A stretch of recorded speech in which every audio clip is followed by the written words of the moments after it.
లోకంలో భగవంతుడిని వశం చేసుకోవడానికి షోడశోపచార పూజలు చేస్తారు. ఏదో ఆచారంగా వస్తుందని, లేకపోతే ఎవరో పెద్దలు పండితులు చెప్పారని చేస్తూ ఉంటారు కానీ ఆలోచించరు. అసలు భగవత్ శక్తిని అర్థం చేసుకుంటే, భగవంతుని అర్థం చేసుకుంటే ముమ్మడి వరం బాలయోగి చెప్పినట్టు షోడశోపచార అంటే 16 రకాల ఉపచారాలు. ముందు ఏం చేస్తారు అంటే 16 రకాల ఉపచారాలు. ఆవాహనం అంటే రమ్మని పిలుస్తారు. అంటే కొంచెం ఆలోచించండి, అంతటా వ్యాపించి ఉన్నవాడిని ఎలా పిలవగలరు? ఆయన ఇక్కడ లేకపోతే ఇంకో చోటు ఉంటే మనం పిలవచ్చు. ఏ ఊళ్ళో ఉన్నవాడిని మన ఊరు రప్పించవచ్చు. కానీ ఆయన లేనిది ఎక్కడ? రా అనడానికి ఉన్నాడుగా అక్కడ. అది అర్థం చేసుకోవాలి. తర్వాత ఆసనం ఒకటి వేస్తారు, ఓ తొమలపాకు పెట్టి. ఏమండి, సృష్టి అంతా వ్యాపించిన వాడికి వీళ్ళు వేసే ఆసనం ఏమో, నిజంగా కూర్చుందామంటే వీళ్ళు వేసే ఆసనం సరిపోద్దా? ఆ ఆసనం మీద వీళ్ళే కూర్చోలేరే. తర్వాత అర్ఘ్యం పాద్యం. ఆయనకి చేతులు లేవు, కాళ్ళు లేవు, సమస్తము ఉన్న ఆకారం లేదని. ఆయనకి అర్ఘ్యం దేనికి, పాద్యం దేనికి? పరిశుద్ధుడైన ఆయనకి పాద్యం దేనికి అంటే ఆచమనం దేనికి? అలాగే స్నానం,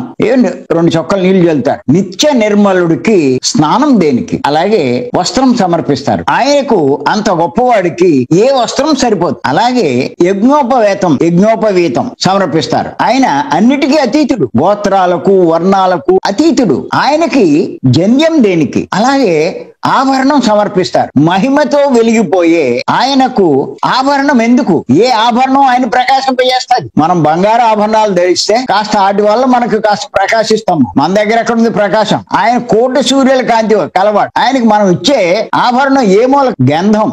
సుగంధ భరితుడైన వాడికి గంధం ఎందుకు? మళ్ళా పుష్పాలు సమర్పిస్తారు. పుష్పం నిత్య పరిమళ భరితుడైన భగవంతునికి పుష్పం దేనికి? ధూపం. నిరంజనుడైన వానికి అగరబత్తి వాసన దేనికి? అలాగే దీపం సమర్పిస్తారు. కోటి సూర్యుల కాంతి గలవానికి దీపం దేనికి? నైవేద్యం. బ్రహ్మాండం అంత బొజ్జ కలిగిన వానికి ఏది పెట్టగలరు?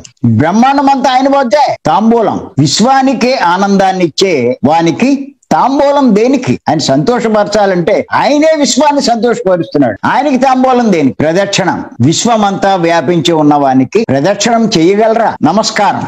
ఆధ్యేయుడైన వానికి నమస్కారం దేనికి? ఆఖరిగా నీరాజనం సమర్పిస్తారు, అంటే హారతిస్తారు. అంతటి కాంతి స్వరూపునికి హారతి దేనికి? ఆఖరిలో ఏం చేస్తారంటే ఉద్వాసం చెప్తారు, అంటే వెళ్ళిపోమంటారు. అసలు అంతటా ఉన్నవాడిని ఎక్కడికి పంపుతారు? ఓలే ఎన్ని రకాలుగా ఆరాధిస్తున్నాం, పూజిస్తున్నాం అంటారు. కానీ ఇవన్నీ ఇస్తారంటే అవి కూడా ఎవరు ఏం చేస్తారంటే 4 అక్షంతలు కలిపేస్తారు. కలిపేసి ఆ అక్షంతలే 4 వేసేస్తూ మళ్ళీ ఎక్కువ వేస్తే మళ్ళీ రేపు పొద్దుకు ఉండవని. పుష్పార్థం అక్షితాం సమర్పయామి, వస్త్రార్థం అక్షితాం సమర్పయామి, ఆభరణార్థం అక్షితాం సమర్పయామి. అలాగే అన్నిటికీ అయ్యేస్తూ ఉంటారు. మరి నిజంగా ఆలోచించండి, అంత గొప్పవాడైనటువంటి భగవంతుణ్ణి ఇలాగా మనం వశం చేసుకునేది ఆలోచించాలి కదా.